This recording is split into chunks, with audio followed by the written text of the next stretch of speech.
দিনটা ছিল রবিবার আর আমরা সকাল সকালই দুজনে প্ল্যান করলাম আজকে যাব আমরা চিড়িয়াখানায়। চিড়িয়াখানা তো বেশ ভালোই লাগে, ঠান্ডা ঠান্ডাও বেশ পড়েছে। তো এই সময় গেলে ভিড়টা একটু কমই পাওয়া যায়, কারণ এরপরে তো চলে আসবে ফুল সিজন আর প্রচুর ভিড় হবে। সেই কারণে সকাল সকাল আমি আর হাজব্যান্ড প্ল্যান করে চলে গেলাম চিড়িয়াখানায়। এই প্রথমবার আমরা নিয়ে গেছিলাম লাঞ্চ বাড়িতে প্রিপেয়ার করে। এর আগে প্রতিবার গেছি, কিন্তু নিয়ে গেছি আমরা ছোটোখাটো স্ন্যাক্স বা টিফিন এই টাইপের। এই প্রথমবার আমরা লাঞ্চ নিয়ে গেলাম, যে কারণে সকাল সকাল উঠেই রান্নাবান্না রেডি করে দিয়েছিলাম। এরপর বাইকে করে তিনজনে মিলে পৌঁছে গিয়েছিলাম আমাদের গন্তব্যস্থানে। তো চলো প্রথমে তোমাদেরকে দেখিয়ে দিই লাঞ্চে আমি কী নিয়ে গিয়েছিলাম।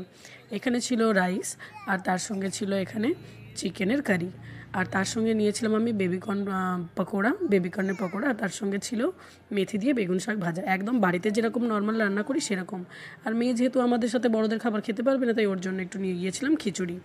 ব্যাস আমরা প্রথমেই লাঞ্চটা সেরে নিয়েছিলাম, কারণ বাড়ি থেকে বেরোতে অনেকটা রান্নাবান্না করে দেরি হয়ে গিয়েছিল, খিদেটাও পেয়েছিল প্রচুর। তাই প্রথমেই আমরা গিয়ে লাঞ্চের কাজটা সেরে বিষয় বাড়িতে বানিয়েছিলাম ফেটা চিজ সালাড, যেটা আমি ইউটিউব দেখে বানিয়েছিলাম, আর সেটাই নিয়ে যেতে একদম লাস্ট মোমেন্টে ভুলে গিয়েছিলাম। মানে আর বেশ ভালো লাগলো খোলা আকাশের নিচেই প্রথমবার লাঞ্চ করতে।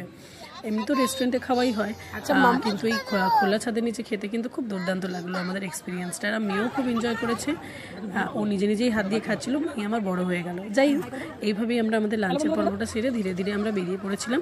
মেয়ে এখানে একা একা খেলা করছিল, আর আমিও সেটা ছোট্ট করে শ্যুট করে নিয়েছিলাম। দেখতে বেশ ভালো লাগছিল মেয়েকে, ও খুব মজা করেছে, ওর জন্যই মেনলি যাওয়া। এখন তো আর আমাদের ঘুরতে যাওয়া বলতে মেয়ের আবদারগুলোকে পূরণ করা। এরপর আস্তে আস্তে এক এক করে সমস্ত পশু পাখি জন্তু জানোয়ারগুলো দেখে প্রায় বিকেল 5:30 বেজে গিয়েছিল আমাদের। মানে একদম চিড়িয়াখানা যখন বন্ধ হবে তখনই আমরা বেরোবো, এরকম অবস্থা। এখানে প্রথমেই আমরা দেখে নিয়েছিলাম হরিণ। বাবা, কুমিরগুলো তো বিশাল বড় বড় সাইজের, আর আমার মেয়ে প্রথমবার দেখেই বলছে মাম্মা ক্রোকোডাইল। যাক, ও ধীরে ধীরে জন্তু জানোয়ারগুলো চিনছে, শিখছে, ভালো লাগছে, এগুলো ওরও একটা লাইভ এক্সপিরিয়েন্স হচ্ছে। আর এই প্রাণীটাকে আমি প্রথমবার চিড়িয়াখানায় গিয়ে দেখলাম, বেশ ভালো লাগলো। এই প্রাণীটাকে বলে টাপ্পি।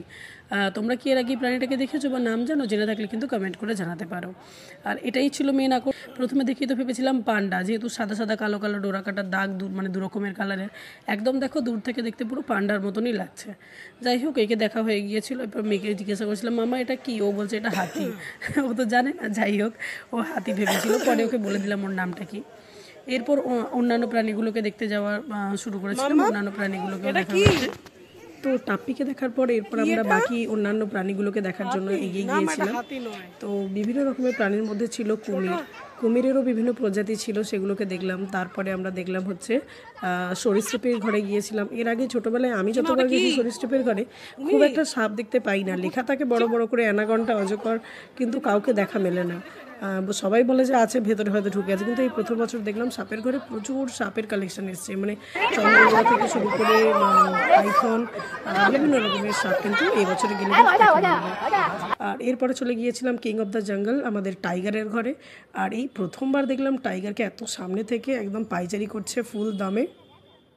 মনেই হচ্ছে দেখে যে ওর প্রচণ্ড খিদে পেয়েছে, হয়তো খিদের জন্যই ও এরকম পাইচারি করছে। মানে ওই পেছন দিকে যে একটা গ্রিল থাকে, সেই গেটটা খুলে দিলেই হয়তো ওদের ওখানে খাবার দেয়, আর সেটা এখন অবধি বন্ধ আছে, তাই জন্যই ও বারবার খালি ওই ঘরের দিকে যাচ্ছে আর আসছে। এদিকে আমি আরও একটা প্রজাতির বাঘের মানে খাঁচার দিকে চলে এলাম। সেখানেও দেখলাম তিনিও বেশ খুব জোর কদমে পাইচারি করছেন।